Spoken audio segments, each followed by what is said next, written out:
Non kawang ji Karbi Youth Festival Farman Assam University Difu Campus Atumahin Pen Dode Sang Sesi Kekan Kachali Pangcheng Panbomlo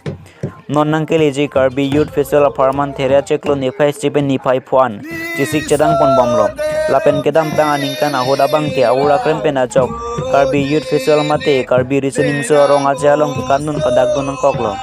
Lason si Pining ke Student Union le Awedet Pustame Department 10 Class Representative Atum Chingwai si Pro Vice Chancellor Lapen Head of Department Along ke do alo Pipajo Dam Pen Chedon Char si Pining ke Assam University Difu Campus Pen Karbi People Host Tara Langso Difu Along Kekan Nunjia Pan Apor Pipon lo Lason si Department 10 Pen Bangpo Bangkep Chingrumpon lo Lapen labang solong patir Pipon laki Deben be Bisnu Terang Sukla Teron History Department Lapen Sarhabi Crow English Department Lapen Kling Sarpoti so Political Science Department Lapen Brojen Hanse Life Science Department Lapen Laso Sailong Kecheng Pen Kejut An Kelang Dunjia Bangpuk in charge lake Professor Atur Kering ti Geography Department of Ansi Pekponlo